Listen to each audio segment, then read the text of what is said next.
ఆనాడు మా అక్కలీడు ఉన్నారు పాలపిట్టల లెక్క. బతుకమ్మ చీరలు ఇచ్చితే ఏం చేసిండ్రక్క? పొలాల కాడ పిట్టలను బెదరగొట్టడానికి గట్టి రావునా?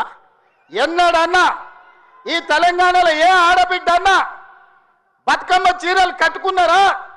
ఎన్నడన్నా పండుగ చేసుకున్నారా? నేను ఇవాళ మా అక్కల్ని అడుగుతున్నా, ఇందరమ్మ చీరలు మా సీతక్క మీకు పంచుతే ఈరోజు వేలాది మంది పాలపిట్టలక్క చీరలు కట్టుకొని మా తమ్ముడు వచ్చిండు, మాకు చీర పెట్టిండు, మాకు సారె పెట్టిండు, మా తమ్ముడిని ఆశీర్వదించాలని ఇవాళ వేలాది మంది మా అక్కల ఆత్మగౌరవంతో కట్టుకురు.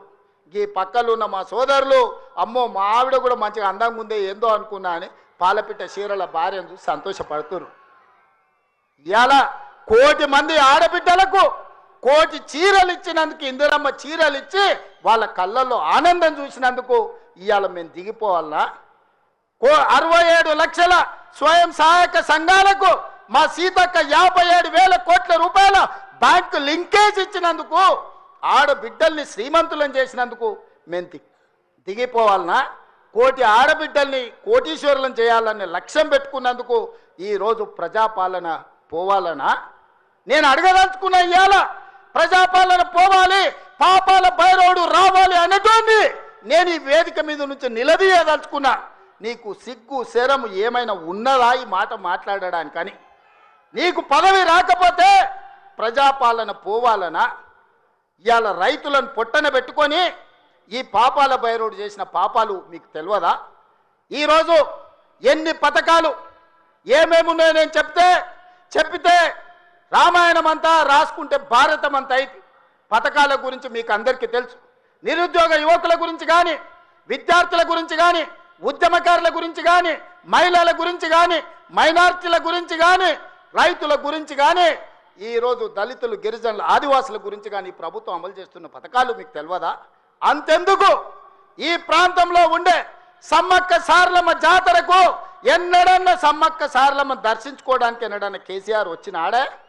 2 ఏళ్లలో 100 కోట్లు పెట్టి సమ్మక్క సారలమ్మ మందిరాన్ని ప్రపంచానికి ఆదర్శంగా నిర్మించినందుకు మేము దిగిపోవాలనా? పేదల దైవాన్ని గౌరవించినందుకు మేము దిగిపోవాలనా? వేములవాడ రాజన్నకు నా లగ్గం ఈయనే అయింది, నా లగ్గం అయినందుకన్నా 100 కోట్లు ఇస్తా అన్నాడు. ఒక్క బుడ్డ రూపాయి కూడా ఇవ్వకపోతే మా ఆది శ్రీనివాస్ వస్తే 127 కోట్లు ఇచ్చి ఈరోజు వేములవాడ రాజన్న మందిరాన్ని నిర్మిస్తున్నాం. అందుకోసం ప్రజాపాలన పోవాలనా? బాసర సరస్వతి విజ్ఞాన జ్యోతి బాసర సరస్వతిని 100 కోట్ల రూపాయలతో బాగు చేస్తున్నందుకు ప్రజాపాలన దిగిపోవాలనా? ఇవాళ చిన్న కాళేశ్వరంలో కాళేశ్వరం ముక్తేశ్వర మందిరాన్ని ప్రారంభించుకుంటున్నందుకు ఈ ప్రభుత్వం దిగిపోవాలనా? సరస్వతి పుష్కరాలను నిర్వహించుకున్నందుకు పోవాలనా? భద్రాచలంలో రాములవారి గుడిని నిర్మించుకుంటున్నందుకు ఈరోజు ప్రజాపాలన దిగిపోవాలనా? బాసర నుంచి భద్రాచలం వరకు గోదావరి పుష్కరాలను గొప్పగా నిర్మించుకోవాలి, గొప్పగా జరుపుకోవాలి, దేశంలో ఉండే భక్తులందరూ రావాలని ఏర్పాట్లు చేసుకున్నందుకు ఈరోజు ప్రజాపాలన పోవాలనా? దేనికి పోవాలని నేను అడుగుతున్నా. ఏమొచ్చింది, ఏమయ్యింది? మేడిపల్లి సత్యం, కవంపల్లి సత్యనారాయణ, ఆది శ్రీనివాస్, రాజ్ ఠాకూర్, అదేవిధంగా విజయరమణారావు, అడ్లూరి లక్ష్మణ్, పొన్నం ప్రభాకర్, శ్రీధర్ అయితే ఎన్నోసార్లు గెలిచిండ్రు. వీళ్ళందరూ మొదటిసారి ఎమ్మెల్యేలు గెలిస్తే ఇంత పొడుగు అంత పొడుగు అంటివి, లావు మొనగడ్డ లడాయి పోతే వెనకాల 3 నూకుడు మొనగాళ్ళు అంటివి. వాళ్ళతో పాటు నీకు టికెట్ ఇస్తమే, సొమ్ములు ఇస్తమే, నీ నెత్తి మీద దరిద్రం ఉండి నీ బుద్ధి సక్కలేక జగిత్యాల ప్రజలు బండకేసి కొడితే అది మా తప్ప? ఎమ్మెల్యేకి బండకేసి కొడితే ఎంబడే ఎంపీ టికెట్ ఇస్తే బొంద పెట్టిరు వాళ్ళు, అది మా తప్ప? పార్టీ తప్ప? ఏం తక్కువ చేసింది నీకు పార్టీ? ఒక్క ఏడాది నిన్ను నమ్ముకున్న కార్యకర్తల కోసం ఓపిక పట్టవా? అలాంటి నువ్వు దుర్మార్గుడు శత్రు సంకలు చేరి వాళ్ళ సంక నాక్కుంటూ ఇవాళ ప్రజాపాలన పోవాలి అని అంటావా నువ్వు? ఇదా నీ బుద్ధి, నీ నీతి?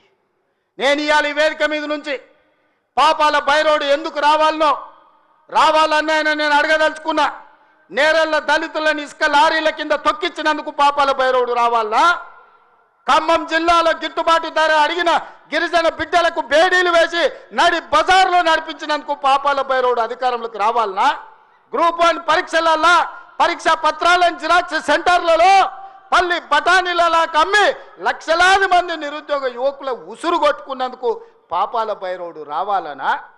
పండించిన పంట కొనుగోలు చేయక ఊరేసుకుంటే ఊరేసుకున్నట్టే అన్న పాపాల భైరవుడు ఇవాళ రావాలనా?